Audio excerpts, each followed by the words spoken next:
Buenas tardes, gracias por permitir estar una vez más ahí en sus hogares.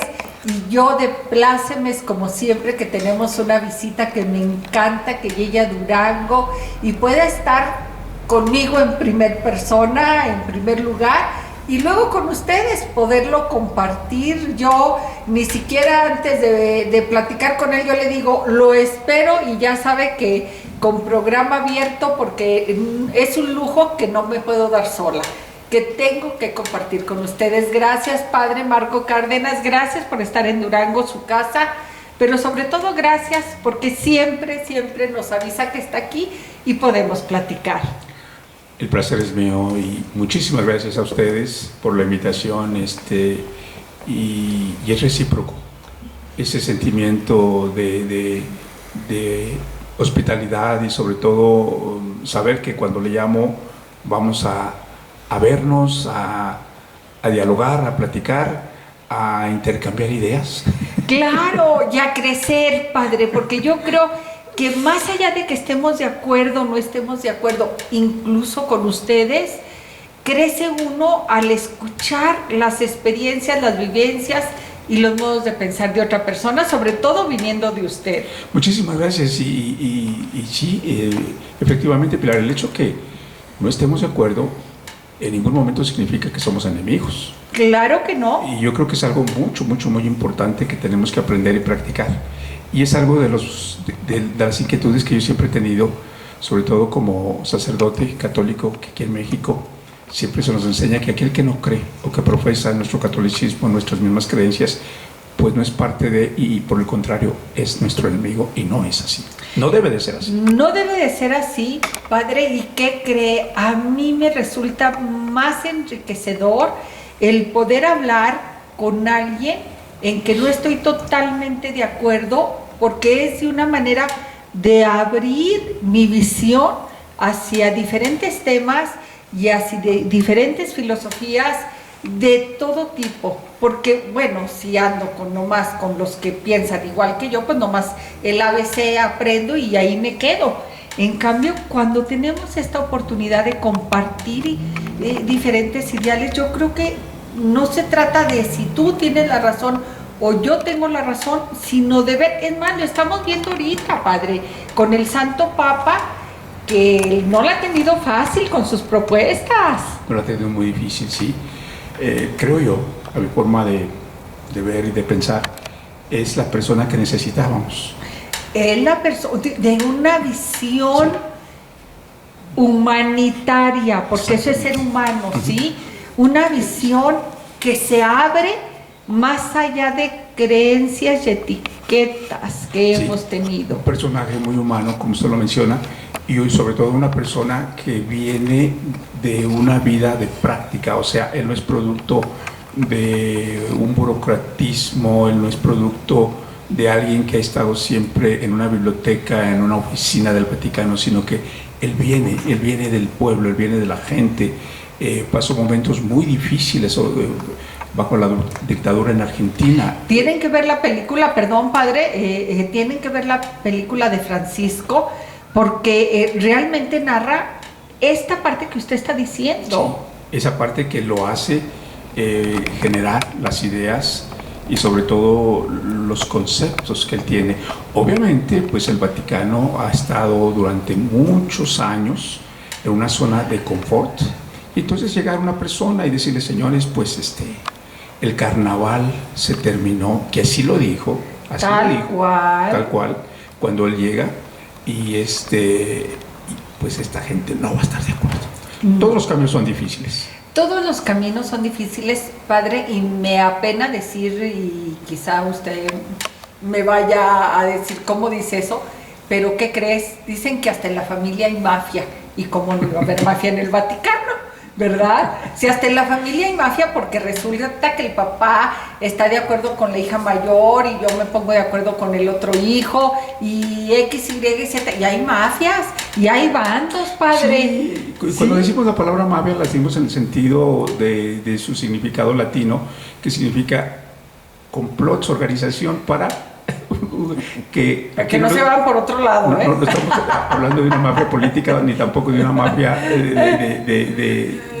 otras cosas. No. Es como aliados simplemente. Exactamente, es como también la palabra capo. Tenemos la noción que la palabra capo, pues eso nos hace pensar a un delincuente, ¿verdad?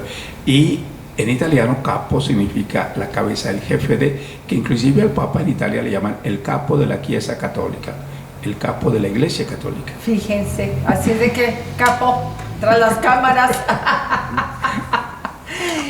Pero es interesante esto, padre, que usted como nos comenta, simplemente el proponer nuevas ideas, y que más que proponer nuevas ideas es romper con las anteriores, terminar, finalizar un ciclo, porque la vida, la humanidad también somos de ciclos. Está siendo difícil para el Papa. Muy difícil, y lo más triste de todo, que no es gente contraria, sino lo más doloroso a veces es que dentro de la misma familia, dentro de la misma organización, y que no tan solo, es válido que se esté de desacuerdo, como lo hemos mencionado, pero que se esté en contra, inclusive que se hagan complots. La gran mayoría de los obispos en los Estados Unidos, hay muchos obispos que no están de acuerdo, con el Papa, y otros muchos demás, ¿verdad? Y obviamente ha habido todo tipo de ataques y todo tipo de cuestiones.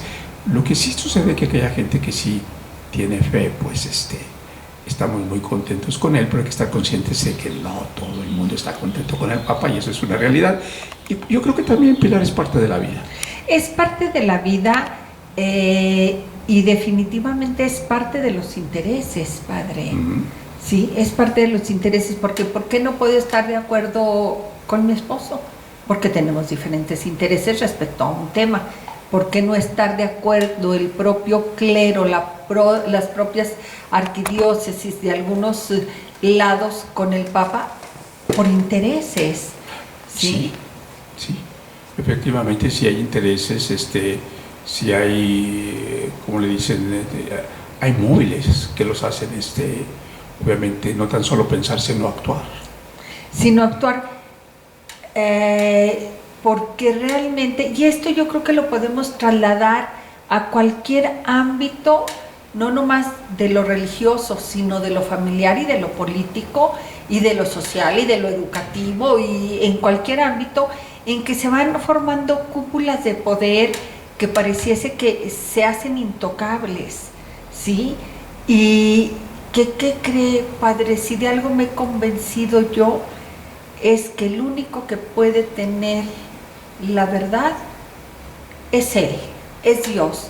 Pero de ahí en fuera, ¿qué cree? Con la pena, como les digo yo, hasta de mi propia palabra puedo dudar, ¿sí? Efectivamente, sí, se habla de que existe una gran verdad, pero nadie somos poseedores de ella, que cada uno somos poseedores de una parte de esa verdad. Y es mi verdad, sí, con mi visión desde lo personal. Y que si logramos unirnos y poner esa partecita de mi verdad con tu verdad, vamos a tener una gran verdad. Si logramos la solidaridad, la unidad. Pero si no la logramos, pues hay una verdad, pero está muy fragmentada. Padre, y a mí me gustaría, porque ustedes van a pensar y tendrán toda la razón, de que el padre y yo estamos hablando entre líneas. Y tienen la razón y tienen su verdad.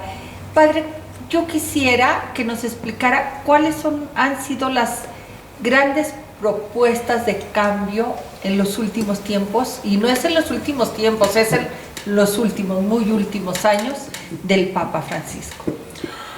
Bueno, primeramente, honestamente, obviamente yo no estoy en el Vaticano, honestamente estoy muy lejos, o sea, yo mi ministerio lo ejerzo en la ciudad de Chicago, y recordemos que los Estados Unidos como tal es considerado un país protestante.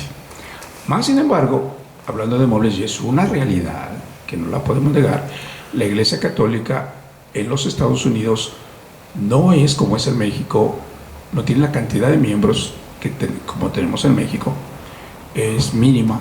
Hay ciudades que se consideran católicas en los Estados Unidos, pero son unas cuantas. Sería, por ejemplo, la ciudad de Chicago, sería San Antonio, donde hay una gran mayoría de gente hispana. Chicago por la población polaca y algunos alemanes católicos, y luego por la cantidad de hispanos que estamos viendo por allá. Pero entonces, al punto que voy es que aunque no somos muchos, la Iglesia Católica en los Estados Unidos sí se la ha manejado de tal forma que tiene una gran influencia en el Vaticano. Y yo creo que, como usted dice, de cierta manera hay poderes, y la Iglesia pues tiene un gran poder económico, tiene toda una influencia en el Vaticano, que al mismo tiempo el Vaticano está muy consciente de ello, y siempre se ha hablado que jamás existirá un papa norteamericano, precisamente por el poder que tiene la Iglesia, y pues no darle más poder. Claro. Y de cierta manera yo eso lo veo pues práctico, inteligente, y sí, y los obispos en los Estados Unidos saben que ellos jamás serán papables, ¿verdad? Pero por otro lado, pues sí, la Iglesia Católica sí tiene una gran libertad, sí tiene muchísimos privilegios. Hay prohibiciones, hay ciertas recomendaciones que se hacen en el mundo en cuanto a doctrinas, en cuanto a prácticas de fe. Y en los Estados Unidos ellos han logrado de que pues nosotros estamos exentos de ello. Eso sí existe. Por otro lado, ¿verdad? En el Vaticano yo creo que los grandes cambios que hemos visto, vemos un papa, como ya se mencionó, más humano, un papa muy práctico y que no le tiene miedo a ciertas realidades que muchos otros no tocaban. Por ejemplo, los papas anteriores pues no tocaban temas como las orientaciones sexuales, no tocaban más profundamente situaciones de personas separadas y divorciadas, no tocaban muy a fondo situaciones como son el aborto. Se hablaba, se condenaba muchos aspectos, pero en sí no eran muy claros, y como que siempre la tendencia era a omitirlos. Por otro lado, este papa, pues él dijo algo, y dijo que es muy interesante el poder de la palabra. En una visita que él hizo a Brasil, como ustedes recordarán, la prensa le preguntaba cuál era su punto en cuanto a las personas con una orientación sexual diferente, y él dijo: ¿quién soy yo para juzgarlos? Bueno, eso dio pauta a que en muchísimos lugares se tomara la posición de que son personas creadas a imagen y semejanza de Dios, y su orientación es cuestión de Dios, no de nosotros de juzgarlos. Y eso yo creo, padre, es un tema muy actual que ha estado en conflicto incluso en los poderes judiciales, y en los congresos, en todos los poderes, en cuanto a la aceptación de precisamente la unión de personas del mismo sexo. Pero ahí yo creo que fue una sabiduría que se remontó a muchas, no una sola ocasión, que Jesús dijo: ¿quién soy yo para juzgar, verdad? O sea, lo interesante sobre este tema, ¿verdad? Es un tema delicado. Lo interesante es que la Biblia no nos dice nada de la homosexualidad. La Biblia no dice nada, y sobre todo hay una de las razones que no dice nada de la homosexualidad, porque la homosexualidad es un concepto y una palabra del siglo pasado. Entonces, inclusive ni existía esa palabra, y la idea de este tipo de relaciones, de este tipo de orientaciones, eran percibidas por las culturas semíticas, bíblicas, de una forma muy diferente, muy diferente. Entonces, lo que para nosotros actualmente es aberrante, en aquellas ocasiones no era. Lo vemos en la cultura griega, padre. En la cultura romana. En la cultura romana, que era lo más común. En la cultura romana, recordemos que eran, pues, los romanos era un gran imperio, y obviamente, pues, tenían sus legiones de soldados, Y un centurión, por ejemplo, la persona encargada de 100 soldados, había diferentes divisiones, un centurión era la persona encargada de 100 soldados. Bueno, y cuando lo mandaban a alguna parte del imperio, se escogía a personas que no estuvieran casadas, personas que no tuviesen hijos. Y si era muy común, aceptado, no mal visto, que el centurión iba a tener relación con una persona del mismo género, porque le prohibían el matrimonio con una mujer. Entonces se percibía de una forma, o sea, era diferente. Natural. De cierta, era una práctica cotidiana. Era una práctica cotidiana. Y creo que hay temas como este que hemos ido satanizando culturalmente y hasta creando aberraciones sin tratar, y volvemos a lo que platicábamos desde un principio, que simplemente en casa no queremos discutirlo, ni siquiera damos pauta a decir por qué, porque creo, padre, que el fondo de esto es que no separamos al ser humano de su preferencia sexual. Que ya lo habíamos mencionado, creo, en otra ocasión, Pilar. Sí, exactamente, sí. La orientación sexual de una persona es un componente de la totalidad de lo que somos. Claro. ¿Verdad? Pero los seres humanos somos más que orientación sexual. Más que orientación somos sexual. Somos misericordia, generosidad, inteligencia, muchas otras cosas. Y yo creo que sí es muy injusto juzgar a una persona en su totalidad por su orientación sexual, porque una persona es mucho más que eso.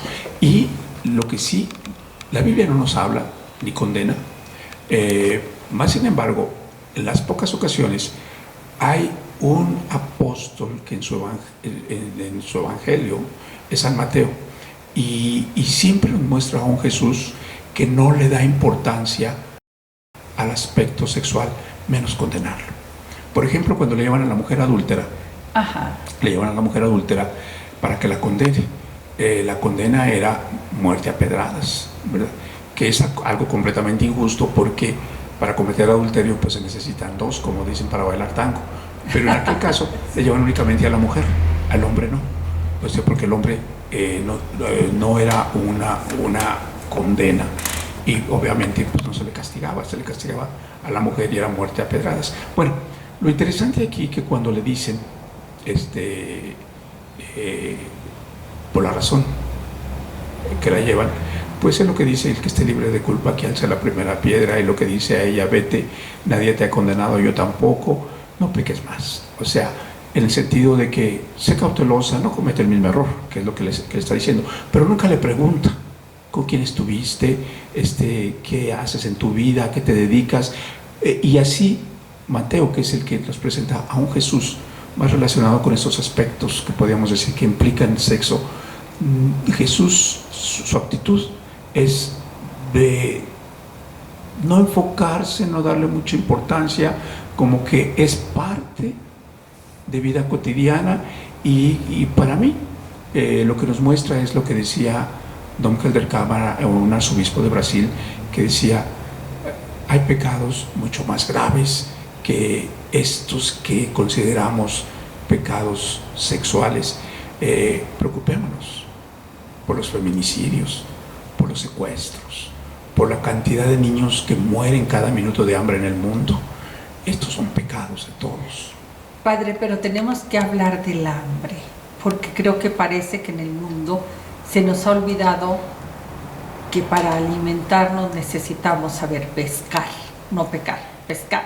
Regresamos, Padre, porque hablando del hambre, creo que el hambre siempre ha existido en el mundo. Yo recuerdo desde niña que veía los periódicos, no alcanzaba a entender nada, pero yo recuerdo que era la guerra de Vietnam, el hambre en África, y que quizás, si bien y no mucho, han cambiado las grandes guerras en los mismos lugares y las grandes poblaciones con hambre también se han asentado en los mismos lugares.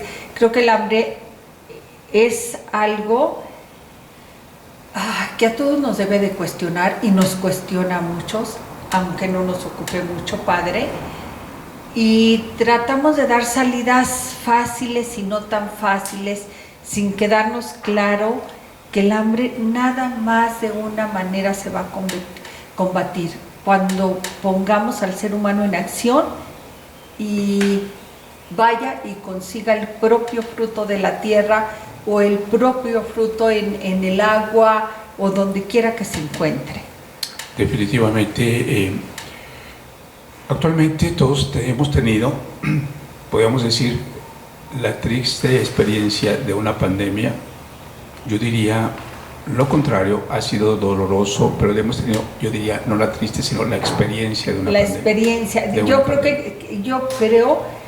Yo me asombro, Padre, y creo que no sé por qué no se da a conocer lo suficiente. Cuando ves tú los números de muertes del 2018, que fue el año anterior a la pandemia, el del 2019, perdón, al 2020, pues resulta que, ¿qué creen? Se van a sorprender cuando revisen las estadísticas, pues también hubo miles de muertes por otros temas, pero no todos nuestros muertos han sido de pandemia. No. Y creo que hasta la propia pandemia hemos satanizado. Definitivamente, y yo creo que hay que enfocar y mencionar que también hemos sido tremendamente afortunados, lo que nos ha enseñado y lo que no queremos aprender, pero también esta epidemia nos ha mostrado que somos tremendamente afortunados en que se desarrolle una vacuna pues en un año. Y pues aquí el doctor aquí está, que nos diga. Nosotros, él mejor que nosotros sabe de que todas las vacunas se ha llevado hasta 20-25 años para su desarrollo. Entonces es un verdadero milagro, éxito, y hemos tenido la fortuna de que en un año se haya logrado una vacuna. Entonces somos tremendamente afortunados. Y las pandemias, pues obviamente a través de la historia de la humanidad siempre han existido. Recordemos ¿cómo se llama? Hay una especie de la peste negra en Europa. Fue la causa de la enfermedad, del fallecimiento del 75% de la población en aquella época. Luego la más reciente, más allá de cuántos había, el 75% murieron. Murieron, exactamente. ¿Sí? Luego después en España la más reciente parece, ¿sí? Hace 100 años. Parece que murieron 50 millones de personas. ¿Sí? 50 millones. Sí. Entonces ahora, ¿verdad? Pues gracias a la ciencia, gracias a lo que se ha sucedido, ha sido doloroso, hemos estado mucho más informados, más conscientes de lo que está pasando. Creo que nos hemos cuidado.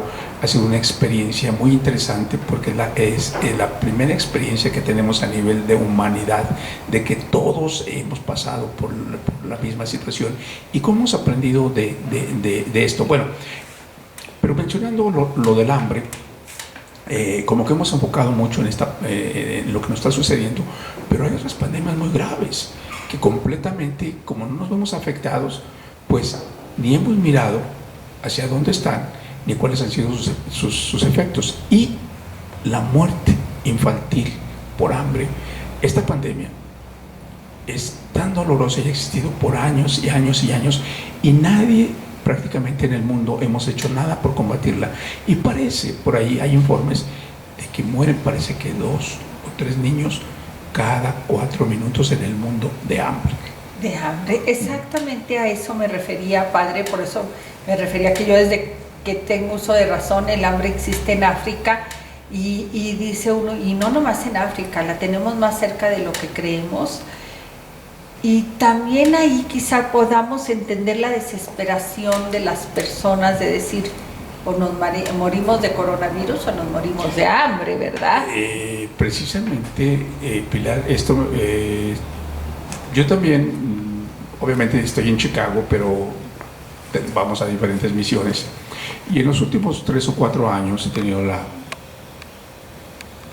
oportunidad de estar en diversas ocasiones en Cuba, precisamente en la ciudad de La Habana y en la ciudad de Santiago. Bueno, ahora con la pandemia, pues ellos tomaron medidas muy estrictas.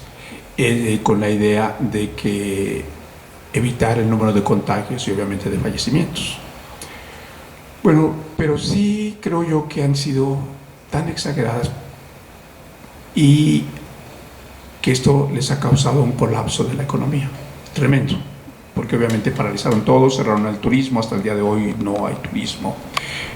Todo se paralizó. Era la fuente más grande de ingresos, la principal fuente de ingresos. Por ejemplo, la transportación pública está paralizada, la gente no, todo eso. Entonces, ellos con frecuencia me llaman y me dicen, aquí parece que no nos vamos a morir del coronavirus, pero sí nos estamos muriendo de hambre. Dice, habemos algunos que tenemos 3, 4 días sobreviviendo tomando agua con azúcar. Una tremenda escasez de alimentos básicos. La gente, el día de hoy, el día de ayer y el día de mañana, para comprar medio litro de aceite, tienen que hacer una cola de 4 a 5 horas.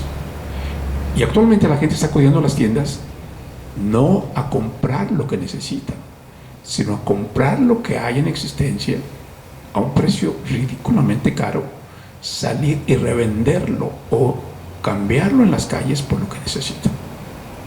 La gente ve que llega un camión con algún producto a alguna tienda, inmediatamente hace una cola y una fila y va a estar ahí por horas y horas, inclusive en la noche, ¿sí?, para que le permitan pasar, comprar, adquirir lo que sea y revenderlo al día siguiente. Y así es como está sobreviviendo la gente. Hay un colapso económico ahorita en Cuba por las medidas. O sea, estoy mencionando esto porque aquí en México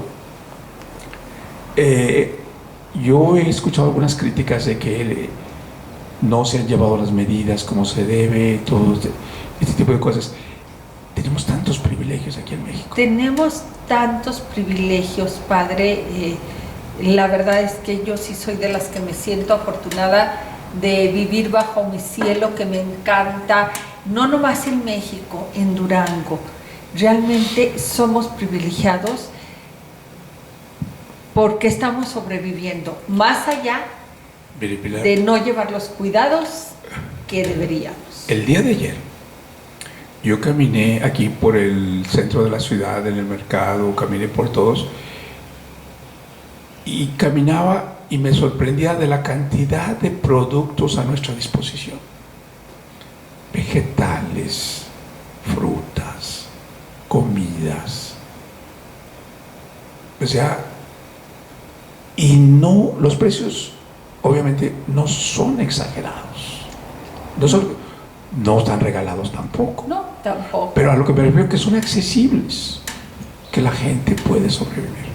Es verdad que tenemos mucha pobreza, es verdad que hay mucha necesidad, pero yo lo que veo, y a lo mejor va a sonar como, o se va a escuchar como un reproche, pero yo viví aquí toda mi niñez y mi adolescencia en Durango.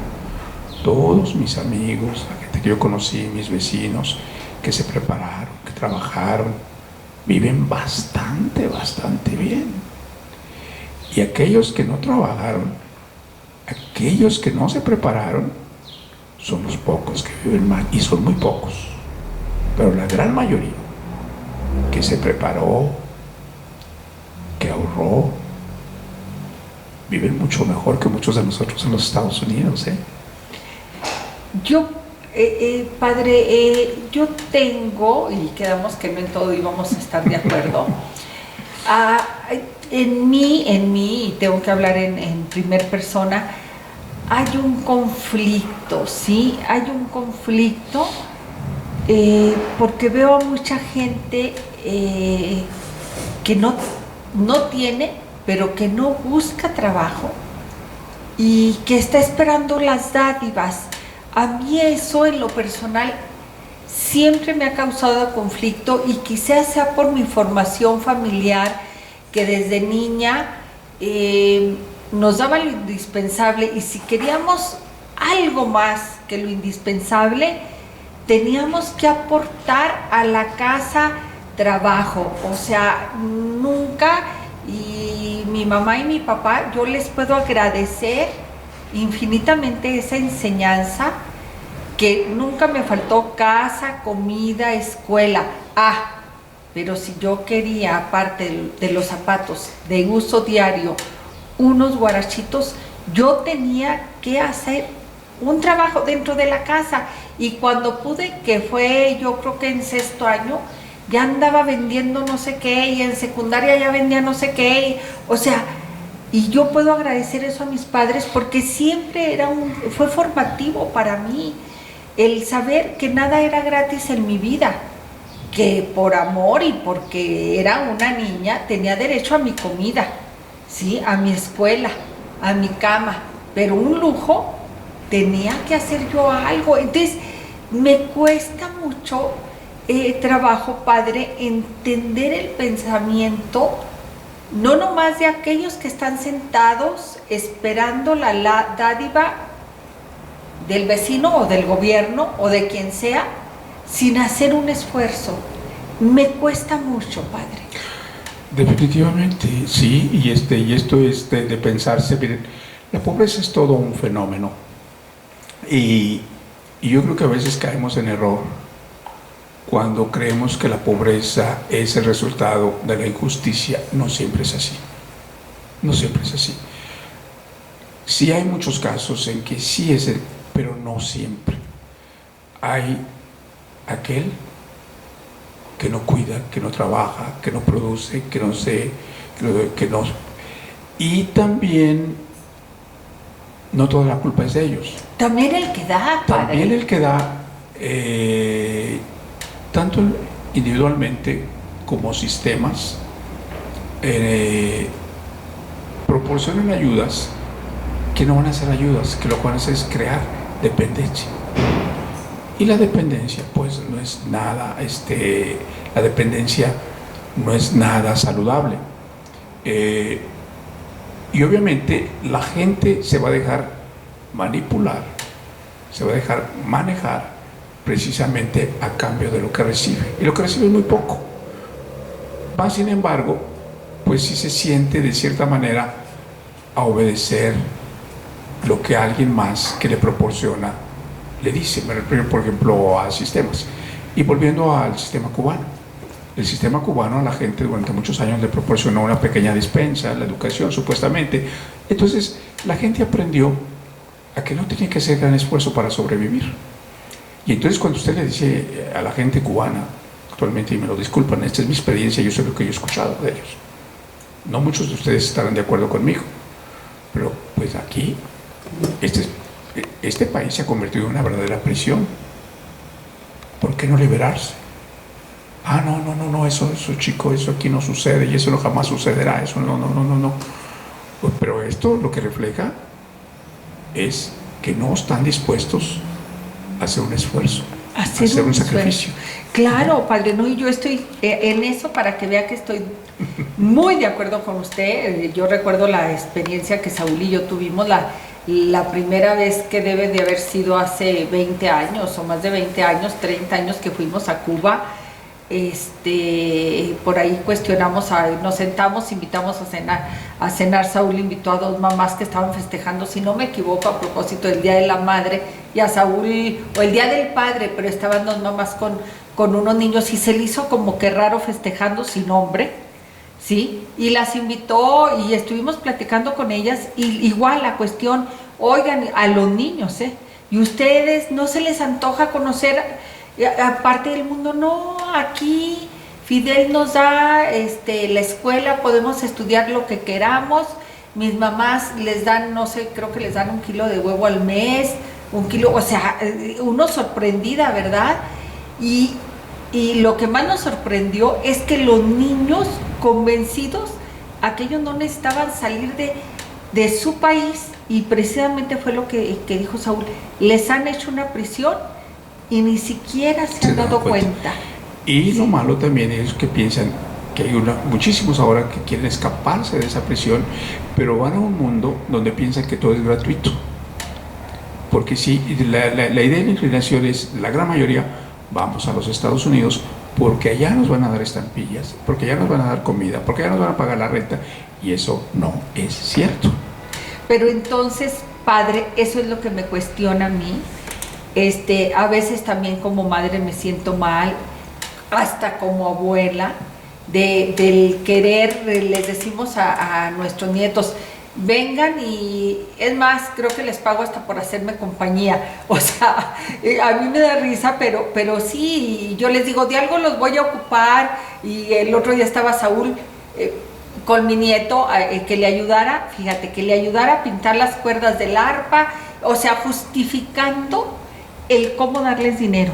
Sí, que para se lo ganaran. Que se lo ganaran. Sí. O sea, nos da hasta risa a Saúl y a mí estos juegos, porque yo le digo, es que no estoy de acuerdo, así sean nuestros nietos, nuestros hijos, quien sea, yo no estoy de acuerdo en darte el dinero como una beca.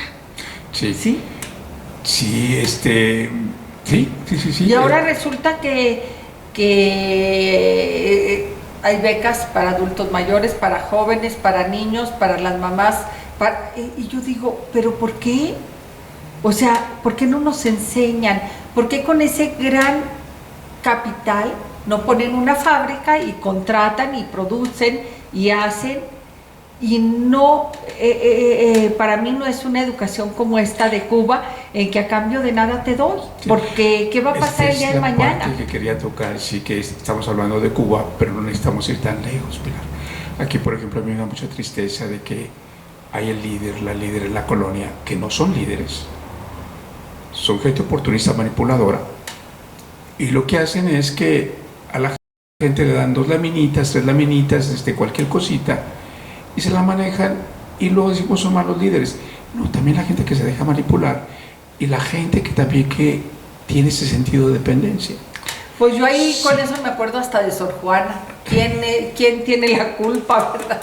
¿El que paga por pecar o el que...? Y yo creo que aquí también lo que debemos ir despertando, ir concientizándonos de que es muy fácil culpar a los demás de lo que nos pase, de lo que nos sucede, pero lo que nos sucede y lo que nos pasa es nuestra responsabilidad. Pues usted lo acaba de decir, padre. Lo más sencillo, y creo que hay una parte íntima de nuestra naturaleza como ser humano, como ser humano, no estoy hablando de otras cuestiones, pero a mí se me cae algo y digo, ¿quién lo dejó aquí en la orilla? Usted no, porque en automático queremos culpar a alguien. O sea, es más fácil buscar quién lo dejó en la orilla, decir, no me fijé y lo tumbé.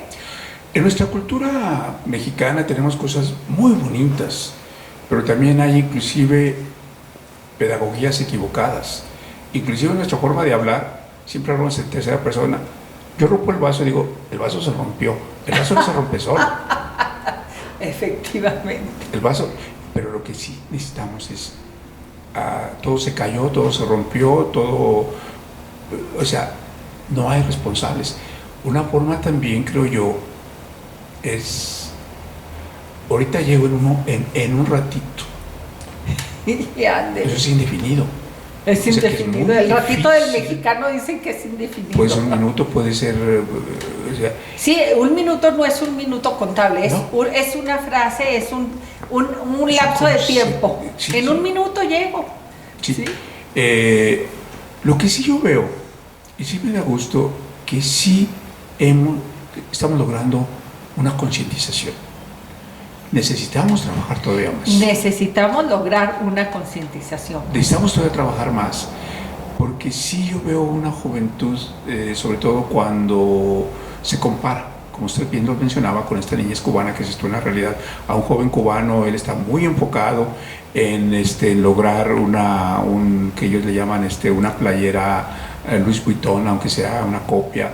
Ellos, su enfoque es un par de tenis, ellos ya no están preocupados en estudiar, en prepararse en un futuro, en que ellos no están, que da mucha tristeza. Da mucha tristeza, padre, pero en esto de concientización, y regresamos con eso, realmente, ¿qué es la conciencia? ¿Regresamos? Padre, porque si con algo asociamos la conciencia, ¿qué cree? Es con el tema religioso. ¿Qué es la conciencia? La conciencia es poder distinguir lo bueno de lo malo. lo que quiero y lo que no quiero. Es saber ver con claridad la realidad. De esto es muy interesante, de ello nos habla don Helder Cámara. Él inclusive, él en muchos de sus discursos lo escuché decir que qué bella era esa palabra, conciencia, concientizar. Y él decía concientizar, la concientización de la sociedad, él hablaba. Estar consciente de lo que nos sucede, de lo que queremos lograr, de lo que queremos desechar, de lo que esperamos y de lo que no es bueno para nosotros. Pero obviamente tenemos que saber, que estar claros a dónde vamos y por qué queremos ir. Padre, y ahorita me remontó cuando decía del saber lo que es bueno y lo que es malo, a los 3 dones con que somos divinamente llegados a esta tierra, con la inteligencia para saber distinguir entre el bien y el mal, pero con la libertad de elegir ese bien y ese mal, sí, y con la voluntad de permanecer en el camino. Sí, y cuando me refiero a conocer, por ejemplo, en el área de la violencia, para poder eliminar la violencia tenemos que conocer qué es la violencia, qué es violencia y qué no es violencia. Creemos la gran mayoría que la violencia es simplemente un ataque físico y la violencia es mucho más que eso. La violencia verbal es esos ataques deliberados que se ejercen con palabras y que son obviamente que son muy dañinos para la persona. Un niño que lo somete siempre a una humillación verbal, pues se afecta enormemente. Hay la violencia financiera, por ejemplo. La violencia financiera. Hay la violencia, inclusive en Francia, hay la violencia de la frialdad. Oiga, esa no me la sabía. Frialdad, sí. La indiferencia. Sí. Ay, sí, sí, sí. Entonces, entonces cuando hablamos, por ejemplo, de violencia, tenemos que saber la violencia y estar conscientes de lo que es. Y desafortunadamente muchas veces tenemos conceptos equivocados. Porque son etiquetas que nos ha ido enseñando el propio mundo, Padre. ¿Sí? Que volvemos a lo de que decíamos el otro día, ¿y cuál es la verdad verdadera? ¿Sí? Porque me han dicho tanto de la violencia que ya no sé realmente, pierdo la proporción de que yo también soy violento. Sí, porque la gran mayoría creemos que violencia es golpear a alguien, que es matar a alguien. No, la violencia tiene toda una serie de ramificaciones que también son muy, muy graves. Violencia infantil, violencia sobre todo en este mundo se hay una tremenda violencia contra las personas de la tercera edad, contra las personas discapacitadas, contra las personas, pero es interesante que la violencia más grave y que la más se practica es contra las personas de orientación sexual diferente. Son las más violentadas y son las menos protegidas. Y volvemos a lo que también decíamos hace rato sobre estas personas, que realmente es un tema que ni siquiera nos atrevemos a hablar, a poner sobre la mesa. No hay una conciencia. Padre, pero también a veces nos cegamos, y ahorita en este tiempo que estamos viviendo de pandemia, que no tenemos la oportunidad, como lo podemos tener usted y yo ahorita, de platicar sobre tantos temas, pues resulta que creemos o nos creemos o queremos creer nomás lo que nos dicen a través de los medios, lo que nos llega a través del teléfono, porque como no puedo salir, como no puedo platicar, como parece que creo que nos hemos aislado más allá de los protocolos. También esa es una realidad. Yo creo que además de aislarnos, Pilar, en muchas ocasiones sufrimos de lo que yo diría una flojera mental. Ajá. Es una flojera mental. Estoy de acuerdo. No sé si, por ejemplo, leemos muy poco. Si escuchamos una noticia en que se nos dice que cualquier tontería, con la pandemia, que esto es un complot, que es un virus creado, que todo eso, lo escuchamos y lo repetimos y nos da flojera investigar de dónde, qué tipo de noticia es. Y es más fácil decir no es cierto, ni creas todo lo que dicen y mejor me cierro al mundo. Exactamente.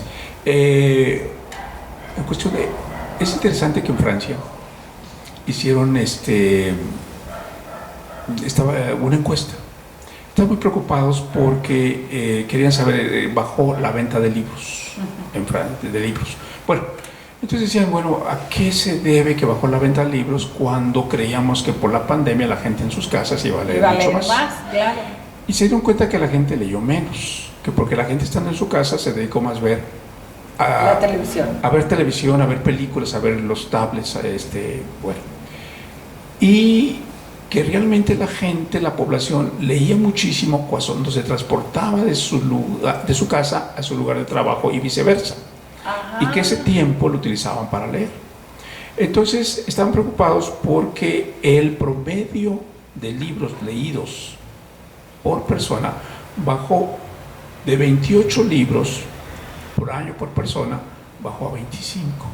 Ajá, y nosotros que quisiéramos llegar a ¿qué creen? Nuestras estadísticas de los mexicanos no nos da ni siquiera un libro por persona al año. Entonces es muy interesante cuando la gente a veces le pregunta cosas que dicen, sería interesante que esta persona leyera este libro. Pero cuando usted le dice, mira, esta información la encuentras aquí o la puedes encontrar acá, obviamente su lenguaje corporal le indica que no lo va a hacer, ni lo quiere hacer. Ni lo va a buscar. Sí. Oiga, padre, pero a mí me da risa y por eso confieso que me encanta hablar con usted. Muchas gracias. Porque deje decirle, desde que nacemos, y estoy segura que en su casa y en mi casa, de religión y política no se habla. De religión y política no se habla. Y a mí me encanta por eso, porque con usted puedo hablar de religión, de política, de homosexualidad, de droga, de todos los temas. Porque no somos expertos en los no temas. No somos expertas, pero podemos platicar. Padre, porque yo creo que ha sido una manera de precisamente esa conciencia de la que estamos hablando, tenerla atada. No, y estamos con amigos, no, acuérdense que de religión y de política no debemos de hablar. ¿Quién dijo que no? Pues me lo dijeron en la casa.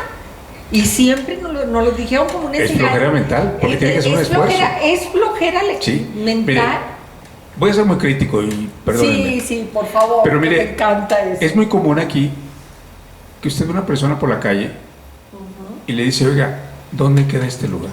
Y le da la dirección.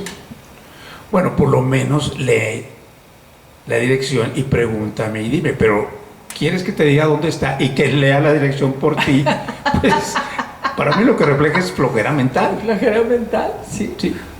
Y luego ya usted les explica y prácticamente quiere que los agarren de la mano y los lleve. Pero esta flojera mental, padre, la tenemos no nomás para leer, es para pensar y hay una palabra que me encanta, porque yo recuerdo que si no es que la aprendí en mis clases de Biblia, sí fue cuando realmente la entendí en su plenitud, el discernir. El discernir. O sea, nos da flojera, si nos da flojera leer, nos da flojera pensar, pues con más razón el discernir, el buscar entre la verdad, el ver el fondo de las cosas, ¿sí? Porque si no hay el discernimiento, y yo recuerdo que nos lo decían así, pues no vamos a poderla poner en práctica, no la vamos a llevar a la vida. Definitivamente sí, el proceso de discernimiento, exactamente sí. En la vida religiosa se utiliza mucho esta cuestión, porque cuando una persona muestra interés en la vida religiosa, lo primero que le dice, mira, antes de entrar, discierne, pasa un tiempo, y cuando dicen tiempo, no es un día ni dos, es 1 o 2 años. Discierne durante este tiempo realmente la responsabilidad que quieres adquirir. pero no estamos, yo de veras, la verdad es que a mis clases de Biblia, tengo que confesarlo, creo que tenía, no sé, sí tenía algunos años ya, yo ya estaba casada, debo haber tenido veintitantos, o cerca de los 30 o alrededor de los 30, y yo decía, es increíble que esta palabra no me la enseñaron en la escuela, o si me la enseñaron, me pasó de largo. No me enseñaron, quizá me la habían enseñado como palabra, pero no me habían enseñado que realmente cuando llevas una vida en el discernimiento de todo lo que vas aprendiendo, es de la única manera que puedes llevarlo a la acción. Sí. Sí. Sí. Sí, definitivamente. Y ahorita, regresando un poquito al punto de la flojera mental, dice, bueno, pero ¿esto qué impacto tiene en nuestra vida social, en nuestra vida cotidiana? Muchísimo, muchísimo. Yo creo que dentro de poco aquí en México vamos a estar en un periodo de elecciones. Y hay que discernir su voto, que era lo que iba. Hay que discernir. Y la cuestión dice, bueno, vemos a un candidato y dice, ¿y ese quién es si yo ni siquiera lo conozco? Bueno, precisamente hay que conocerlo para poder razonar nuestro voto. Claro. Entonces vamos a razonar y ahí tenemos que hacer a un lado la flojera mental para poder razonar. Yo le voy a dar mi voto a aquella persona que conozco y que me convence. Y se lo voy a dar a cambio no de una dispensa, no de un regalo, se lo voy a dar a cambio de que me muestre su currículum. Oiga, padre, ¿pero qué cree? Y cuando tenemos personas que quizá me puedan convencer, quizá su currículum sea bueno, quizá como persona no sea tan mala, pero cuando puedo ver que detrás de ella se está esperando el éxito o alguien más para moverlo como títere, ¿qué hago? A ver, ¿qué hago? Y se lo digo porque en muchas otras ocasiones hemos dicho, vete por la persona, no vayas por el partido, la persona en la que va a actuar, pero tristemente ahorita, en la actualidad, en el país, yo creo que nunca había existido, y que me perdonen los amigos de la política, pero nunca había existido tanto títere. Definitivamente sí, ahora parece que, no sé si, sí, muchísima gente de la farándula inclusive. Inclusive, a propósito, porque a lo mejor son muchísima gente de la farándula. Sí, sí. Pero aquí no sé dónde estaba yo leyendo que hacían una recomendación, inclusive fue muy interesante lo que se dio en Estados Unidos cuando inicia la pandemia. Lo que nos está sucediendo ahora demuestra que no debemos hacerle caso a los políticos, sino a los expertos de la salud.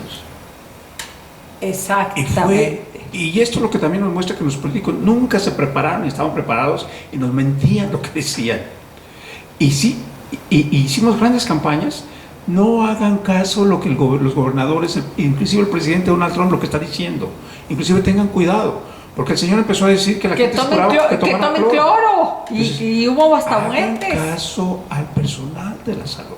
Al personal. No le hagan caso a esta gente. Entonces por ahí se aprovechó para decir, y también no es tiempo de elegir artistas, ni cantantes, ni deportistas, ni gente de telenovelas. Esta es gente que no tiene ninguna experiencia. Que va a seguir actuando. ¿Qué creen? Va a seguir actuando. Es hasta vergonzoso. Sí, y es hasta vergonzoso, pero va a seguir actuando. Ya hemos tenido muestras. Sí, bastante. Bastantes. Sí, sí. Sí, definitivamente. Desde una perspectiva, obviamente religiosa, hay un evangelio muy bonito con relación a por quién votamos. Obviamente no nos dice por quién votemos, pero hay un ejemplo de ese evangelio que estoy seguro ustedes conocen, del buen pastor. Dice, yo soy el buen pastor. Yo conozco a mis ovejas, mis ovejas me conocen a mí. Yo no soy como el asalariado, porque yo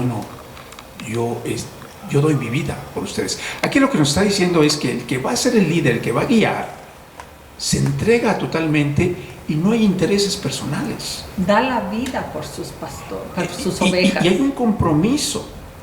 Y trata de conocer también quién es la oveja, a quién va a dirigir, conocer sus necesidades. Lo conoce, sabe por dónde debe de guiarlos y por dónde no. Y si analizamos todo este evangelio del buen pastor, como que nos da mucha pauta y nos ayuda mucho a decir, así es como se sugiere que debe ser un líder.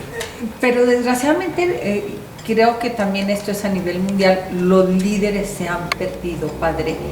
Pero yo creo que, y a mí, y qué bueno que recordé porque era otra de las preguntas claves para mí que tenía que hacerle, precisamente por el hecho de que usted vive en Chicago y aunado a este tema de los líderes, ¿cómo y por qué se da este gran cambio en Estados Unidos?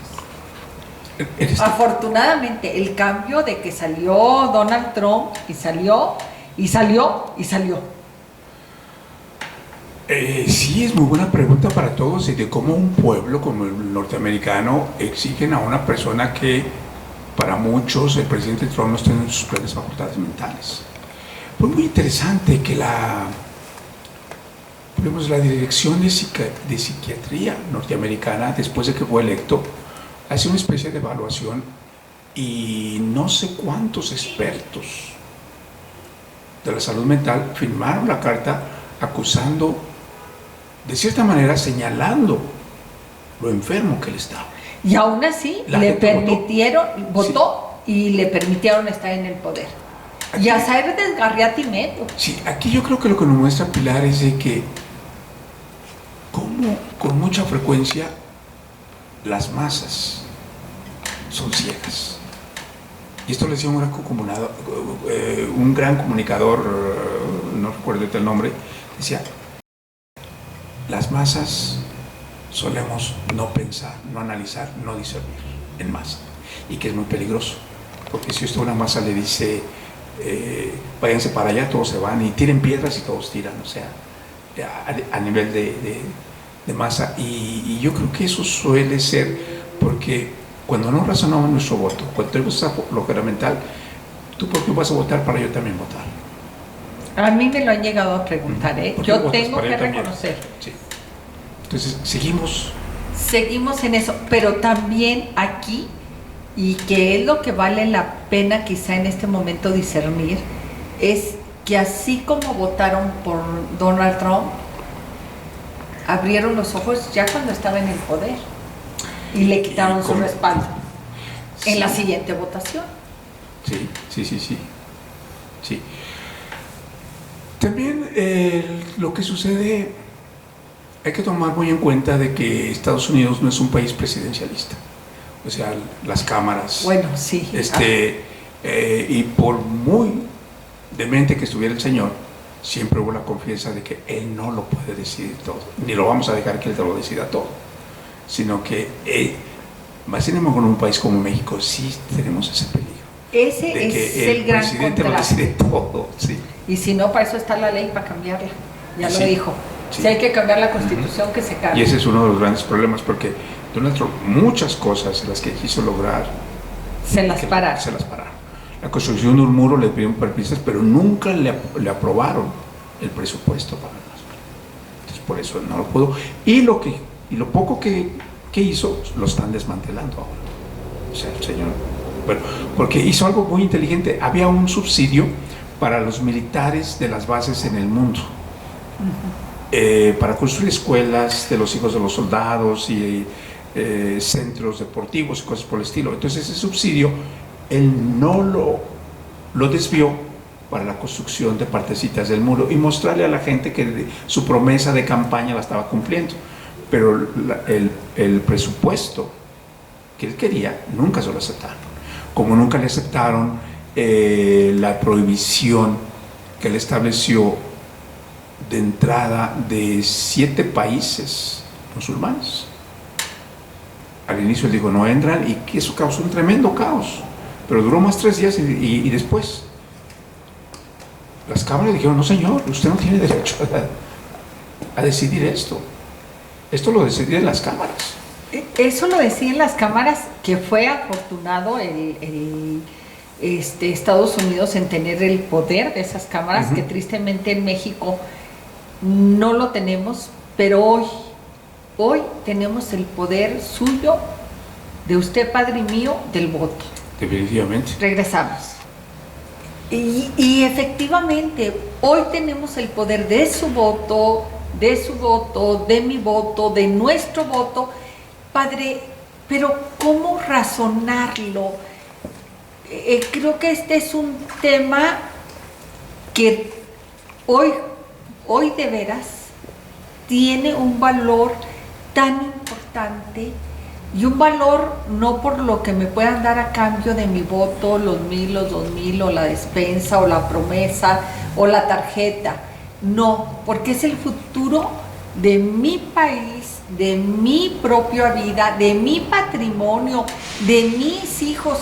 O sea, hay tantas aristas que ver. Sí. Yo tengo unos pocos días, no tengo muchos, pero he tenido la oportunidad de platicar con varios jóvenes. Y con mucho agrado escucho lo que ellos me dicen. Y algunos de ellos me dicen, yo me siento muy traicionado, porque me mintieron. Me prometieron muchas cosas y no las han cumplido. Dice, entonces definitivamente estoy muy, muy traicionado. Y yo dentro de mí no se los digo, pero digo, me da gusto. Me da gusto de que están al tanto y lo que esperaban no lo lograron. Y esto para mí significa que no son indiferentes. Y que eso suele suceder, y sucede en todo el mundo, y esto sucede. Pero la cosa es aquí, lo que tenemos que hacer, esto sucedió y ya no voy a seguir creyendo. Entonces, tengo que discernir, tengo que analizar y razonar mi voto con cautela a quién lo merece y quién merezco yo que me esté representando como mi presidente, como mi gobernador, como mi diputado, ¿sí? Sí, padre, porque a mí, si bien por un lado me da gusto cuando las personas piensan, y yo el otro día igual me topaba con una persona y empezamos a hablar, y de esas que la verdad yo no supe ni porque no quiero ni defender a alguien, ni proponer a alguien, ni decir, quiero precisamente que dicen. Y yo le decía a esta persona, le digo, yo creo que tienes que ir más allá de analizar por quién vas a votar, analiza tu vida. Y lo decía, no, pero es que yo quiero saber por quién voy a votar. Sí, le digo, pero para saber por quién vas a votar, analiza tu vida. Analiza si tienes más o tienes menos que hace 3 años. Y decía, pues es que, no, le digo, y analízalo en trabajo, en prestaciones, en salud, en medicina, o sea, en todo. No nomás es el tener, porque yo puedo decir tengo más o tengo menos según lo que trabajé. Es qué es lo que me ha fortalecido, qué es lo que me han quitado socialmente, qué es lo que le han quitado a mi barrio, qué es lo que le han puesto a mi barrio. Le digo, llévalo a lo local. Le digo, uno ha sabido cuando es un gobierno bueno, cuando dice, no, hombre, hasta me pavimentaron la calle, ¿sí? Pero a ver, yo tampoco hallaba cómo aterrizar, padre, y me fui al sector salud, porque no hallaba cómo aterrizar. Yo también me medio perdí ahí, y le dije, ¿qué tienes? ¿Seguro? ¿Viste o qué tienes? No, dijo, pues antes iba ahí y tenía un papel del, no sabía ni qué, del Seguro Popular, y me daban ahí la medicina. Le digo, ¿y sigues teniendo eso? No, no tengo. Le digo, pero ya te lo cambiaron por otra cosa, por el INSABI o algo. No, dijo, eso es puro cuento, eso es puro nada. Ajá, bueno, ya encontré, dije, un cuento, ¿sí? ¿Y tu esposa? No, mi esposa ya no trabaja porque le quitaron la guardería. Ah, le dijo, ve valorando lo que tienes y lo que no tienes. Fíjese que creo yo que también, pero tenemos que ir, y qué bueno que vamos avanzando, que vamos analizando, y dentro de todo yo sí veo un México que, a pesar de las circunstancias, las cosas se están desarrollando, sí, y mejorando, a pesar de todo, la situación, porque somos un pueblo activo, padre. Activo, exactamente. En Chicago es muy interesante, porque ahorita escuchándola recuerdo que en una ocasión pidieron el salón de una de las iglesias donde yo estaba, uno de los candidatos, para presentarse, para reelegirse, él iba por la reelección. Y se reunió con un grupo de personas de la tercera edad, eran como unos 300 personas. Y apenas entró, se levanta una señora y le dice, ¿sabes qué? Este año las nevadas fueron un caos porque no ordenaste los servicios que hicieran lo que tuvieron que hacer. En las urnas nos vemos, pero no tienes mi voto. Y dije, pues qué conciencia. Claro. ¿Qué conciencia? O sea, no es de ella, no, era las calles de todos. O sea, sí, las calles, el bien común. Sí, el bien común. Y yo creo que aquí es algo muy importante. Tenemos muchos partidos, pero tenemos un solo país, una sola sociedad. Ay, eso me puede encantar, padre. Tenemos muchos partidos. Y no tenemos, existe Sí, muchos partidos, pero tenemos un solo país, un solo barrio que cuidar. ¿Qué creen? Y lo vemos y lo digo, y también me lo pueden decir que he tenido amigos políticos, sí, ¿y qué creen? Todos van de paso, pero yo soy la que me sigo paseando. Pues es que es cierto, padre, sí. Todos van de paso y usted y yo nos seguimos paseando por Durango. Entonces, tenemos que pensar en el bien común. El bien común, sí, el bien común, nuestra casa. Nuestra casa, y nuestro Durango y nuestro país, y hacia dónde vamos. Pero por eso tenemos que discernir sobre nuestra propia ideología. Si yo no conozco mi ideología, ¿cómo voy a saber si comulgo con la ideología del otro? De tomar esa conciencia de la que ya hemos hablado, y que si nosotros no cambiamos Durango, nadie va a venir a cambiarlo. Y si queremos un cambio, lo tenemos que hacer nosotros. Y que los políticos, pues tú bien lo mencionabas, están de paso, pero el trabajo, la entrega, la exigencia viene del pueblo, viene de la ciudadanía. El que está ahí en el puesto público está ahí para dirigir lo que los americanos llaman un chairperson, el que ve cómo van las cosas, pero la labor, el esfuerzo, lo debemos de poner nosotros. Y lo ponemos, padre, desde el momento en que yo pago impuestos.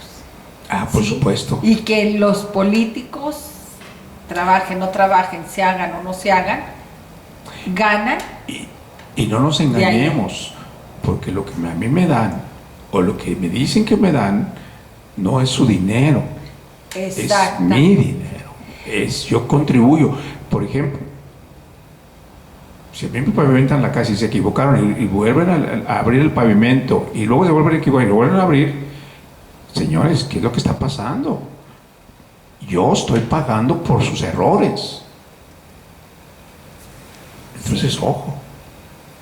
Sí, yo creo que también esto, y ahí precisamente es donde también a mí me hace mucho ruido, porque, híjole, yo quisiera ser drástica. Fíjate, qué bueno que no estoy en el poder, porque yo quizá diría que voten nomás los que pagan impuestos, ¿eh? Sí, que voten nomás los que pagan impuestos, porque por los que van a votar son los que van a decidir qué se hace con los impuestos. Entonces, ¿por qué votar los que no pagan impuestos? ¿Sí? Si ellos lo que van a administrar es el capital. Es muy interesante, pero 500 años antes de Cristo, no recuerdo el nombre de aquella persona que llevó a la democracia a Atenas. Grecia, cuna de la democracia, sobre todo Atenas. Y la democracia, decimos, pues qué bonito, pero no es la democracia que entendemos ahora. Fue una democracia en que votaban nada más la gente activa, la gente inteligente, la gente que sabía lo que estaba haciendo, y todos aquellos que no tenían, que de acuerdo a ciertas autoridades no tenían conciencia, ni colaboraban, ni trabajaban, no podían votar. O sea, el inicio de la democracia no era para todos. Pero padre, yo honestamente digo, pues ¿qué creen? Como dicen en mi rancho, el que paga manda, ¿sí? O sea, digo, a ver, ¿para qué son los políticos? Para administrar un pueblo. ¿Qué van a administrar? Pues los 500 pesos que salen. ¿De dónde salen esos 500 pesos? De impuestos. ¿Quién da los impuestos? Pues que ellos voten a ver quién quiere administrar esos 500 pesos. Y resulta que van a votar 5,000 que no pagan y nomás 500 pagan. Sí. Entonces, a ver, que me lo expliquen. Sí, sí. Pero yo creo que ahora, ¿verdad? Puede ser, ¿verdad? Y con toda razón, alguien me dice, bueno, es que usted no vive aquí, hay muchas cosas que no he visto, que yo no he experimentado, y sí, la gente tiene razón. Pero yo tengo mucha esperanza en la juventud. Yo tengo mucha esperanza en los jóvenes, que se fijan en muchos detalles, no olvidan fácilmente, y tienen muchas expectativas. Y yo confío que muchos de ellos, gracias a las redes, están informados, están al tanto de lo que está sucediendo. Y yo espero que ellos tomen cartas en el asunto. Y que salgamos a votar, que seamos proactivos, padre. Usted hace rato decía que somos afortunados porque a pesar de la pandemia, a pesar de los pesares, a pesar de lo no tan bueno y de lo muy malos de nuestros políticos, es un país que está en movimiento, pero está en movimiento gracias a los mexicanos. Gracias, no es gracias a ellos, es gracias que a pesar de todo le seguimos apostando a México, seguimos trabajando sin claudicar, a pesar de la pandemia, con cubrebocas, sin cubrebocas, estamos generando. Sí, algo que nos caracteriza, sobre todo al pueblo mexicano, son dos cosas. Somos gente muy trabajadora, gente muy creativa, tremendamente adaptable a las situaciones y muy solidarios. Y yo creo que seguimos, esos son valores intrínsecos de nosotros como mexicanos, que tenemos que estar orgullosos de ellos, pero al mismo tiempo continuar desarrollándolos.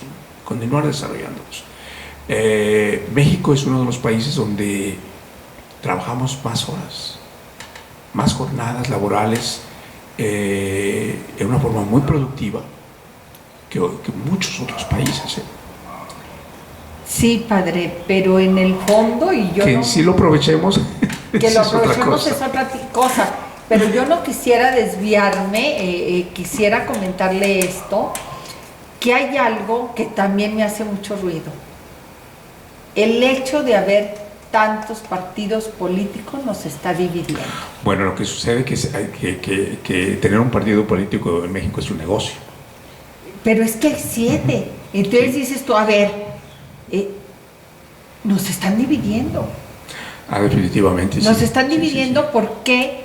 Porque hay tanto partido, digo antes, y lo decíamos también hace rato, bueno, hay alianzas, hay convenios, y son 2, y son 3, pero ya 7. 7, y yo creo que también... O sea, nos están dividiendo y nos están confundiendo.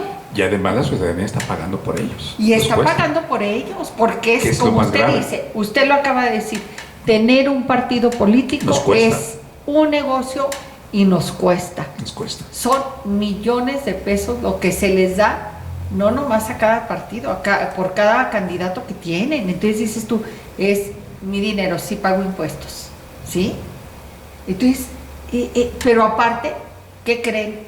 Esta es una psicología que se usa en niños. ¿Quieres que coma? Ofrécele leche o chocomil. Pero si tú le dices, ¿qué quieres? Una coca. Entonces tienes que darle dos buenas opciones y 2 que vayan de acuerdo a lo que vas a querer. ¿Qué quieres? ¿Lentejas o sopa de acelgas? Si le dices, ¿qué quieres? Pues va a querer otra cosa, ¿sí? Pero si a usted y a mí nos dice, ¿cuál vestido te pones? Si nos pones 7, pues no hay ni cuál. Si quizás si me enseñas 2, pues el azul o el rojo, pues el azul o el rojo. Quizás hasta el verde. Pero si me das azul, rojo, amarillo, naranja, pues no sé ni cuál. Me confundes y me pierdes. Y también lo que decíamos, somos muy trabajadores, somos muy productivos, pero si lo que producimos es para pagarles a los partidos políticos, pues nada nos sirve trabajar tanto.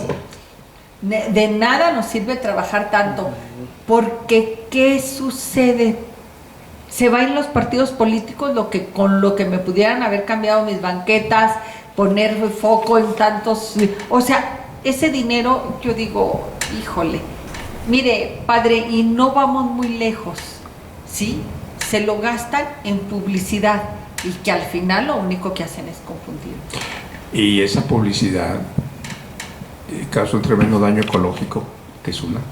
La otra cosa yo la veo muy ofensiva, porque toda esa publicidad es muy cara. Y uno dice, ¿cómo es posible que estén gastando tanto en estas porquerías cuando hay niños en pueblos en una escuela que no tiene pizarrón? Yo les digo, ¿qué creen? Su panfleto no puede, cámbienlo por una tortilla. Para mí es ofensivo. Para mí es ofensivo. Es ofensivo. Muy ofensivo. Cuando yo veo todo este tipo de publicidad, digo, esto es no tener conciencia, no, inclusive para mí es desvergonzado. En los países, que estoy seguro que ustedes lo han notado, que entre comillas desarrollados, la publicidad es mínima, es muy pobre, porque la paga el candidato. No se la paga nadie. Y el candidato anda tocando puertas y anda en los hospitales y anda en lugares donde le permitan ver a la gente, que la gente lo conozca. Oiga, aparte, qué fastidio para mí que vivo aquí y vengan 7 diferentes a tocarme la puerta. Claro. Y escucharme, así trajesen las más espectaculares propuestas, que no es así, que a duras penas saben para qué sirve un diputado, y escuchar a 7.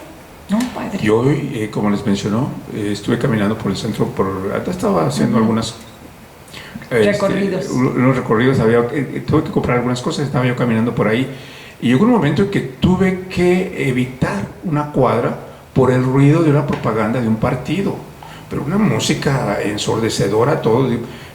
Esto es violencia también. Oiga, eso es violencia auditiva. Pero a mí, yo me pregunto, ¿y quién les dijo que por tener la música, y música no precisamente agradable en mis oídos, van a despertar mi ánimo para ir a votar? Al contrario. Sí. Y como estoy viendo, cuando yo digo estas notas, esta música, esos corridos qué espantoso, pero qué gusto tan pobre tiene esta gente. ¿Y quieren que yo vote por ellos? Jamás. Jamás. Es más, déjenme apuntar para no ir a votar por ellos. Padre, pero volvemos al cómo, porque yo sé que muchos de ustedes están diciendo, bueno, entonces, ¿por quién votamos? ¿Cómo le hacemos para saber cuál es el bueno? ¿Cómo le hacemos? ¿Retomamos la conciencia? ¿Qué hacemos? Yo creo que usted ya lo señaló, Pilar, que pues obviamente decirle a la gente por quién vote, yo en lo personal no me lo atrevería, pero lo que sí le atrevería es analiza, como usted ya lo hizo, analiza quiénes son, de dónde vienen, qué han hecho, qué debieron hacer y no lo han hecho, y en base a eso toma tu decisión. Por ejemplo, si a mí me dicen que una persona de la farándula se elige, ¿por qué experiencia tiene esta persona en un puesto público? Porque es guapo o es bonita. Eso es efímero y pasajero. Yo creo que una persona inteligente, una persona con experiencia, ¿no? Sí. Hay veces que yo digo, no sé si los pobres son ellos o los pobres somos nosotros, ¿eh? O sea, en el intelecto.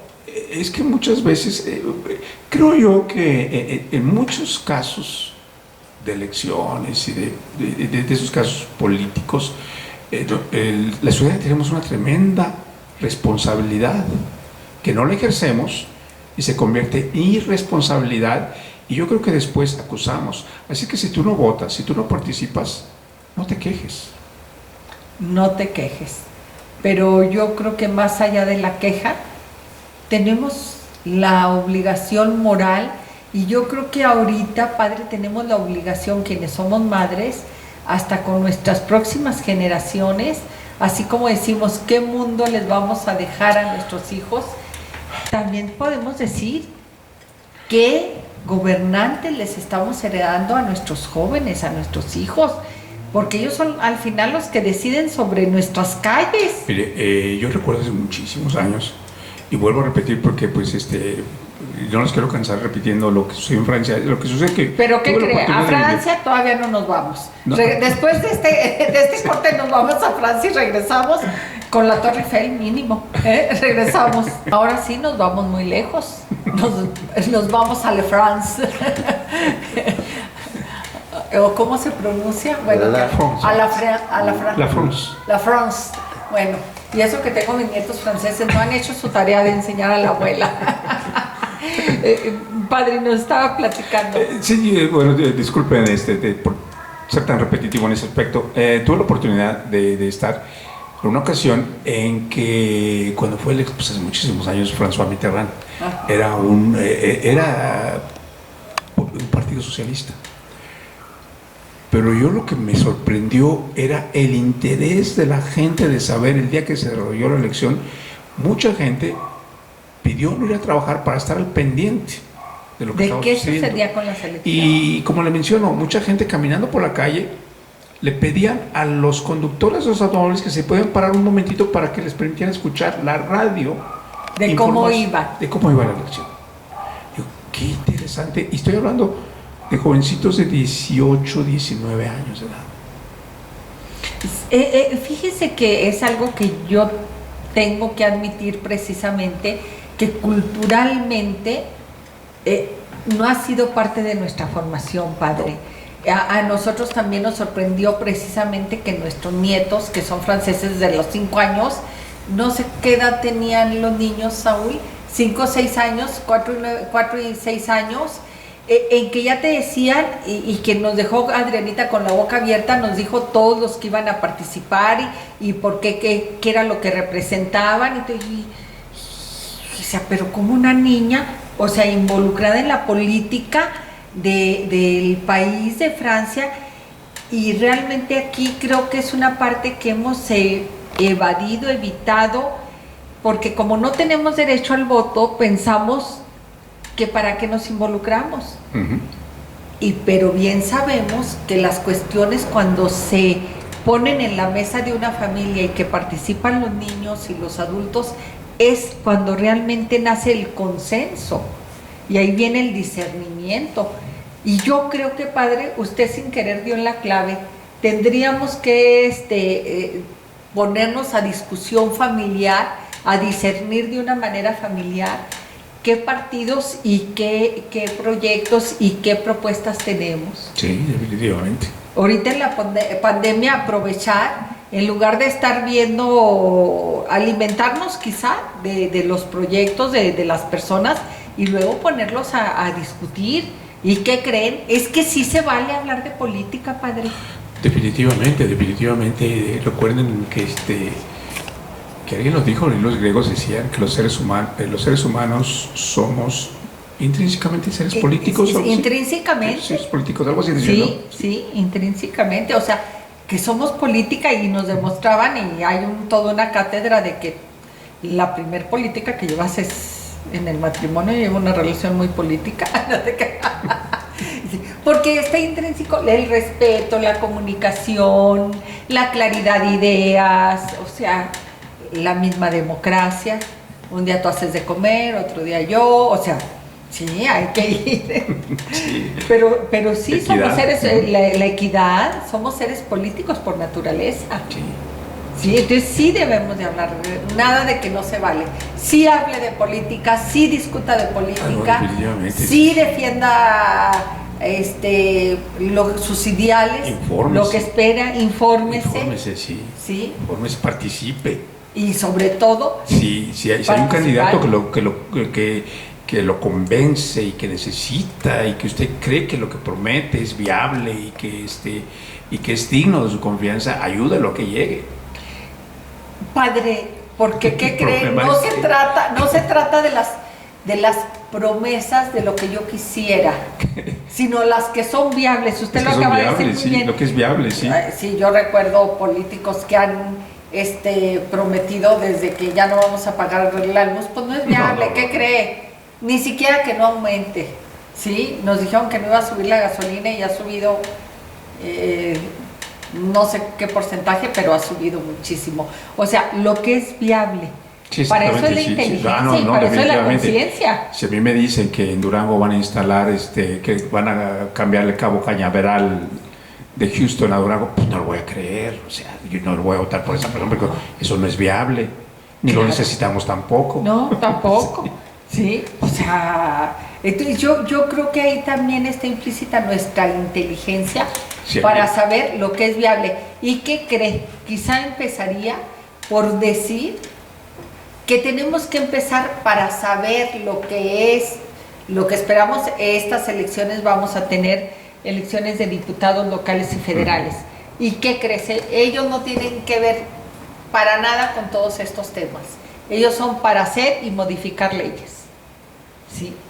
O sea, ni nos van a venir a pavimentar, ni nos van a bajar el agua, ni la luz, ni nos van a poner, porque no es su capacidad. Ellos no hay manera de que lo hagan, ¿eh? Por muy buena voluntad que tengan y que sean inteligentes, no hay manera de que lo hagan. ¿Sí? Entonces, tendríamos, porque hay mucha confusión, padre, sí, respecto exacto. a eso. Aquí lo que tenemos que ver es quiénes son esas personas, cuál es su capacidad, cuál es su preparación, cuál es su experiencia, ¿sí? Porque sí, la ley es algo muy importante que me va a regir y si esas leyes nos convienen, si esas leyes van a ser para bien de nuestra sociedad, pues adelante. Pero y si no, pues no. Híjole, padre, es que no es tan sencillo. La mera verdad, usted dijo hace rato, es una gran responsabilidad el votar y es una gran responsabilidad ejercer el voto. Ah, sí, definitivamente.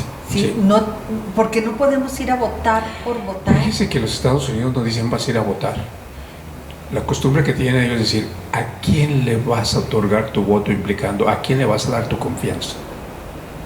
¿A quién le vas a dar tu confianza? Sí, vamos a votar, no, dicen, vamos a dar nuestro voto, vamos a otorgar nuestro voto. ¿A quién le vamos a dar nuestra confianza? Un día, yo recuerdo, y no me acuerdo ni para cuáles votaciones eran, que alguien muy agresivamente me dijo, pero ahorita lo traigo a colación y me parece bien, dijo... Le digo, pues es que todavía no sé ni por qué voy a votar. Dijo, ¿y si fueras a elegirlo como marido para que viviera 3 años contigo? Dije, no, yo creo que sí me fijaba 2 veces, ¿verdad? Pues yo creo que casi a ese tema tenemos que llegar a decir, es algo activo en mi vida, no es algo como que voy a darle mi confianza, mi voto, pero pues si nunca voy a verlo, ¿verdad? Ni nunca voy a saber de él. Creo que tengo que hacerlo más presente y más activo en mi vida real. Definitivamente, si cuando votamos vamos a tener a alguien que de cierta manera va a influir de una forma positiva o negativa en nuestras vidas durante un periodo de tiempo, que es el periodo de elección, y lo que va a influir definitivamente en nuestro vivir cotidiano. En nuestro vivir cotidiano, en nuestro bien común, decíamos hace rato, porque no es nada más por mí, no me va a beneficiar a mí. Si alguien le dijo que lo iba a beneficiar a usted en lo personal, ¿qué cree? Se lo cuentió. Nos va a beneficiar o a perjudicar a todos. Y también yo creo que no debemos, yo creo que también sería muy egoísta de nuestra parte buscar mi beneficio personal. Por eso le digo, no le cuentió, porque no es a usted. No. Ellos tienen la obligación, porque ahí sí es una obligación, de buscar el bien común. Si estamos eligiendo a alguien, alguien que nos represente como sociedad. Fíjese, padre, y a mí me cuesta también esto, el pensar que los diputados realmente nacieron de un liderazgo, que los primeros diputados vinieron porque tenían que representar al sector minero, al sector agrícola, a cada uno de los sectores, y realmente nacieron de ahí, venían de ahí, y que ahorita pues no es cierto que vienen de ningún sector, vienen de un partido que no es un sector y por un dedazo, y porque pues ellos a un consenso X creyeron que era el mejor candidato. Pero realmente usted decía hace rato de los líderes, pues ya no son estos líderes, son pseudo líderes, y ni siquiera creo que ninguno de los que anda por ahí, o alguno, para no cometer así, ser tan drástica, ¿viene de algún sector en específico, padre? Sí, o sea, no son, por ejemplo, decir, esta persona viene de este sector, trae una experiencia, trae toda una trayectoria. No es el Al caso. menos en un sector, ¿verdad? Sí. Sí. O sea, que no son personas que no tienen trayectoria, no tienen experiencia, no conocen. No No conoce. conocen lo que van a hacer. No conoce lo que... Y en estos casos no se aprende sobre la marcha. ¿Qué cree, padre? No se aprende sobre la marcha. En estos casos no. Hay unos casos donde sí se permite. Por ejemplo, hay casos donde, bueno, esto no es algo muy serio, no hay implicaciones, pero en los casos de los políticos van a recibir un salario, van a recibir una remuneración por algo que saben hacer y se les va a pagar por eso. Pero yo no voy a pagar un salario a un político para que haga algo que no tiene experiencia y que no sabe hacer. Pues no más, padre, no más. Yo creo que efectivamente hemos tenido buenos, hemos tenido malos, hemos tenido muy buenos y también hemos tenido muy malos y lo hemos permitido. Pero yo al menos este año, y creo que no desde hoy, sino desde antes, sí trato, y vuelvo a esa palabra, de discernir cuál es la mejor opción. Quizá no es la opción que yo quería, pero de entre todos, ¿cuál es la menos peor? Definitivamente sí. Hay que discernir, hay que razonar. Y hay que ¿A quién le voy a dar mi confianza? hay que platicar, hay que discutirlo. Sí, hay que platicar, hay que preguntar, hay que discutir, efectivamente. ¿Sí? Y entender que el voto sigue siendo, porque esto es muy importante, padre, porque ahorita en la actualidad sabemos que hay amenazas, que el voto es secreto. ¿Sí? Es secreto. ¿Qué creen? Puede recibir la despensa, puede recibir los 1,000 pesos y nadie le va a comprobar que no votó porque le dio los 1,000 pesos. Y es un derecho y un privilegio que creo yo que también en muchas ocasiones lo minimizamos. Este tremendo privilegio que tenemos de elegir, de decidir. Y que nos pregunten a nosotros como inmigrantes que durante tantísimo tiempo estuvimos privados de no tener voz, de no decidir quién nos representara, de simplemente esperar a ver qué nos tocaba. Y eso nos hizo ver que el voto es un privilegio, que el voto es una oportunidad, y no ejercerlo es desperdiciar un derecho. Es desperdiciar un derecho. Entonces usted decide si tiene este derecho. Padre, y a propósito de votos, ¿usted vota allá, vota aquí o no vota? En los dos lugares. Sí. Viene para las elecciones. Nos permiten ahora les votar. permiten ahora votar desde allá. Los consulados, hay diferentes. Los consulados formas. votan. Entonces Hay que registrarse, esto es un proceso muy difícil para nosotros, a veces inclusive costoso, porque hay quien tiene que venir a registrar, y hay gente que lo hace, y hay gente que viene durante la época de elecciones. Fíjense bien, y yo creo que eso hay que tomarlo como un ejemplo. Hay gente, mexicanos, duranguenses, que vienen del extranjero durante el periodo de elecciones y están al tanto informándose de allá quién es quién para venir a ejercer su voto, porque a nosotros como migrantes nos afecta enormemente. Fíjese, padre, y yo que lo tengo aquí a la vuelta, no voy a la casilla. Suele suceder. Suele suceder, o sea, como dice usted, yo creo que esto es un ejemplo. Eso es un ejemplo, por ejemplo, que nos preguntan a nosotros, que no teníamos derecho, y que por años y años, y no nos lo regalaron así porque, bueno, de ahora en adelante, no, lo tuvimos que exigir durante años y años, y hay exigencias y peticiones y visitas, y fue una lucha para lograrlo. Y todavía no es así tan fácil como lo tienen aquí. Hay que buscar dónde, hay que inscribirnos, que nos llegue, hay que pagar. Y así luchaban, Y así, tuvieran que pagar. Y así lo tenemos que creer. Porque para nosotros, lo que nos sucede a nuestras familias, nos sucede allá a nosotros. Y todos vivimos con la ilusión y la esperanza de regresar a un México mucho mejor del que dejamos. Por eso para nosotros es muy importante quién gobierna y qué es lo que va a hacer. Y que no se termine este país tan maravilloso, Definitivamente padre. no. Porque como dice usted, sigue soñando con un día retornar a Durango y decir, ¿a qué vuelvo si ya se acabaron Durango, si ya se acabaron México? Claro, Y este país nos ofrece muchísimo, es una tremenda oportunidad. El gran pecado, creo yo, de muchos, no de todos, pero de muchos mexicanos, no hemos aprendido a apreciar ni a valorar el país que tenemos. Eso es un pecado muy grande que tenemos. Es horroroso decirlo. Puede ser que no se dé cuenta, pero yo veo eso. Que yo lo digo, por ejemplo, cuando uno ve Haití, ve Colombia, ve ustedes que han viajado, ve Cuba. Dice pero qué privilegio tan grande tenemos nosotros. Y no hay que nos lo cambien para empeorarlo, no.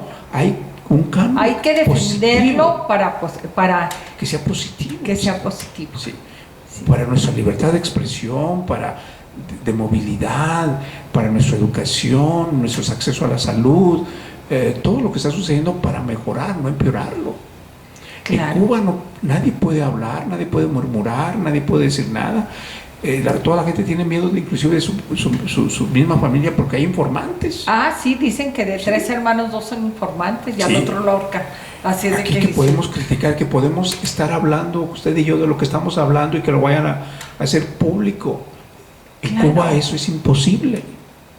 Yo para Cuba y predicar en una iglesia les tengo que escribir mi homilía el lunes para que venga una persona de la autoridad a leerlo y luego ya me lo autorice y luego me sugiera cambios y luego volverlo a editar y luego volvérselo a dar para poderlo decir en un púlpito el domingo. Y no puede pasarse una coma ni un acento. Y aquí no hemos pasado por carestías graves. Es un país riquísimo, bello, acceso a 2 océanos, ríos, todo lo que tenemos. Pues no permitamos, padre, no permitamos que México se siga trastocando. Yo creo que esa sería nuestra conclusión, que nuestro voto sea efectivo para defender el México que todos queremos, que todos deseamos, que todos anhelamos y por el cual todos de una manera o de otra, todos seguimos trabajando, padre. Todos trabajar. Tenemos que seguir trabajando. Tenemos que seguir trabajando y apostándole. ¿Y qué creen? Por más malo que sea, el que sea, va de paso, va a pasar. Y repetimos, tenemos muchos partidos, pero un solo país. Tenemos muchos partidos. Yo creo que sería la frase con la que cerráramos. Tenemos muchos partidos, pero un solo país. Y ellos van de paso, pero usted y yo nos vamos a seguir paseando. Sí.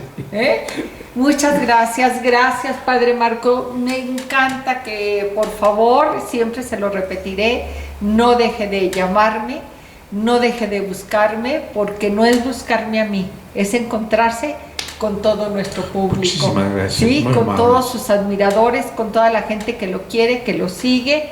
Y que siempre estaremos aquí esperando que regrese a Durango, porque sabemos que un día va y viene, pero un día a lo mejor dice, me quedo. Ya me quedo, ¿sí? Que es mi deseo y mi anhelo, primeramente Dios. Gracias a todos ustedes, gracias, muchas gracias. Gracias, y recuerden pilar_rincón @hotmail.com y siempre para ustedes.